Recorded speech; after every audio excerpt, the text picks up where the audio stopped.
If you've been keeping up with the episodes, you know a few weeks ago I single-handedly created a master plan to get good at digital art, so I can make my own comics and animations. But what would I look like if I decided to undertake a digital art journey without any tools or resources? That'd be like Indiana Jones saying he's going on an adventure without his whip or his piece.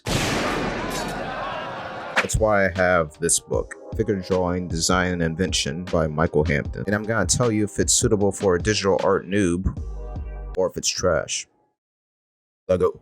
According to my trusty roadmap, I'm currently in phase 1 of my journey, and since anatomy is on the agenda of these 2 months, this book is perfect for this phase. But enough about me. Let's talk about you. How is this book gonna help you? Well, the book takes you through a series of steps for constructing a fully fledged figure, starting off with one of the most, if not the most important aspect of figure drawing: gesture. Gesture is all about capturing the flow, the energy, the movement, and story behind the pose. You ignore all the fluff and details like anatomy and fat, and you only focus on the most essential parts of the character. And if you're just starting out with gesture, you usually don't worry about proportions. You try to be as loose as possible. Well, that's at least what I learned how to do. But who am I to tell you what to do? I'm just a guy that makes YouTube videos. So let's do a little bit of a demonstration using the concepts covered in the book. So we got this pose here. First thing we're doing, we're starting off with the head, right? So we're just drawing like a simple circle, splitting this in half, and we're completing the head like this, drawing the neck, and then we're drawing in the shoulders like this. All right, now one thing that Hampton covers is drawing in the 3 essential parts of the spine. We got the cervical, we got the thoracic, and we got the lumbar. So we just drew in the cervical part, which is, the neck portion. Then we draw in the thoracic part of the spine, which spans across the rib cage. Then we draw in the lumbar portion, which kind of goes like that. Then we just finish the shape over on the other side, so just like that. Then we just sort of complete this bean shape, and we can draw in the line of symmetry like this. That kind of should have been like the earlier steps, but it's whatever, we'll roll with it. Then we draw in the legs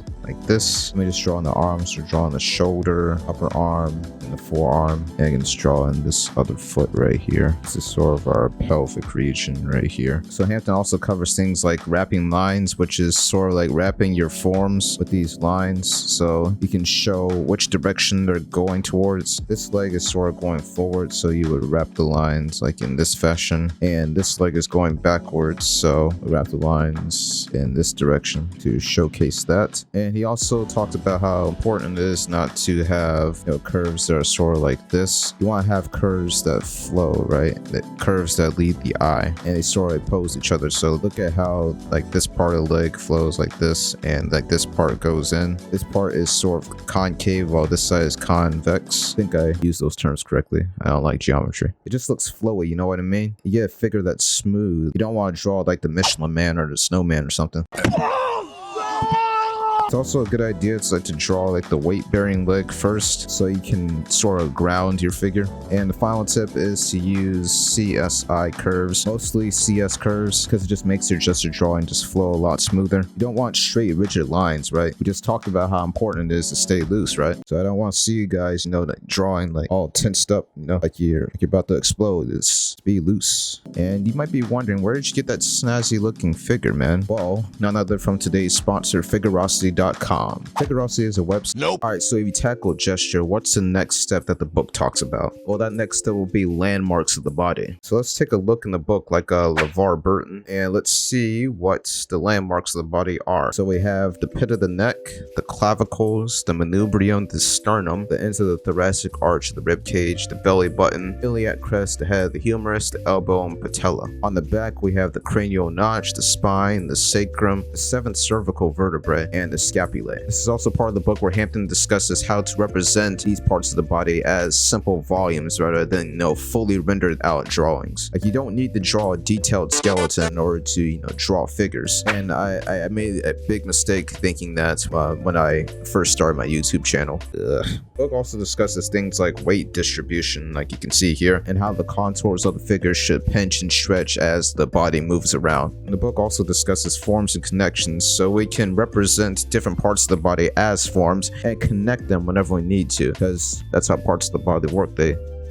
connect like Lego pieces. It'd be a problem if parts of your body were disconnected. You had to call a hospital or something. Let's look at this figure that we just drew. We're gonna start off making another layer, lowering the opacity on the previous one, and then we can draw a circle in to represent the rib cage, then another circle to represent the pelvis. Make sure we're following the line of action here. Then we sort of draw in, you know, the shape of the rib cage like this, and draw in the opening for the neck, and we just finish the rib cage like that. Then we can draw in the manubrium, and then we can draw in the sternum like this. Next is the clavicles, which are kind of like bicycle handles, and we can draw in some dots like so, and connect them so we can draw in some 3D forms that will help us visualize this thing in 3D space. And you can basically draw in the forms for the pelvis as well. After that, you can just draw in the 3D forms for the legs also. And we don't worry about drawing the hands because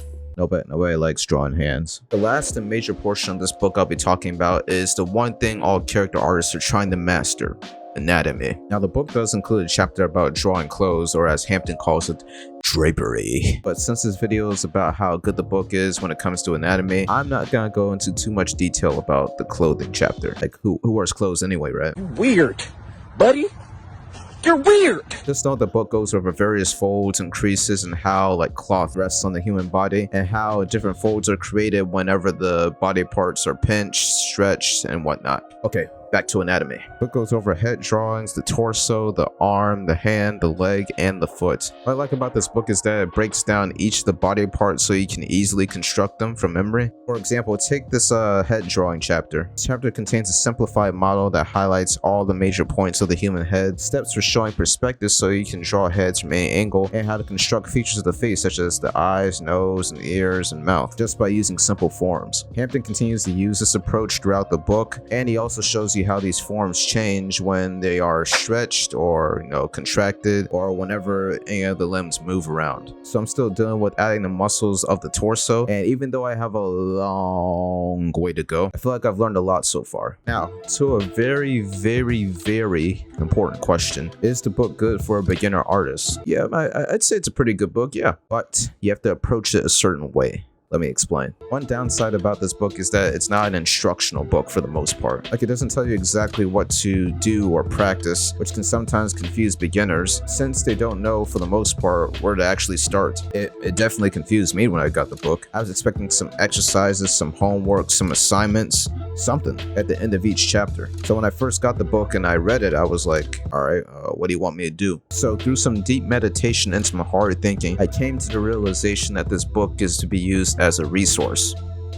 Shocker, right? You read and you understand the concepts discussed in the book, and you start to apply them in your own drawings. So I got this recommendation on Reddit of all places, right? And this answer was for a similar question about how to approach the book. As you read each chapter, just copy the drawings that you see. And after you finish reading each chapter and copying the drawings that Hampton has in the book, pull up Figurosity or any equivalent website and start trying to apply those concepts to different poses that you draw. So let's just say you finish gestures and landmarks and you're starting to learn how to draw the chest on the body. Well, first pull up a pose, start off with a simple gesture drawing of some random pose, make a new layer, then draw the landmarks over it, then try to draw the chest in the correct position based on the pose that you just replicated. Practice this on a variety of different poses and move on to another part of the human body when you're somewhat comfortable, but not too comfortable, because you don't want to spend eternity, drawing chests. Hampton recommends spending like at least a week on gestures, landmarks, head drawings, the torso, arms, legs, and finally the hands and feet, so the information really sinks in. Like, try to split those different parts of the body into different weeks and just practice them. Practice it for a week, move on to the next thing, and then once you reach the end of the curriculum, just rinse and repeat. Just brush up on whatever needs brushing up on. Yeah, and with all that being said, is this book trash? No. Quite the opposite, actually. Link in the description. Nope. If you enjoyed the video, if you thought it was informative, entertaining, or something, you got something out of it, make sure you hit the like button, consider subscribing to the channel, hitting the bell so you don't miss a single Enderman classic. Leave a comment about how fire the video was, and check out the description for a few fun links here and there. The link for the Discord is in the description if you wanna join the family. And that's all I got for you guys today. This is Enderman from Enderman Arts, signing off.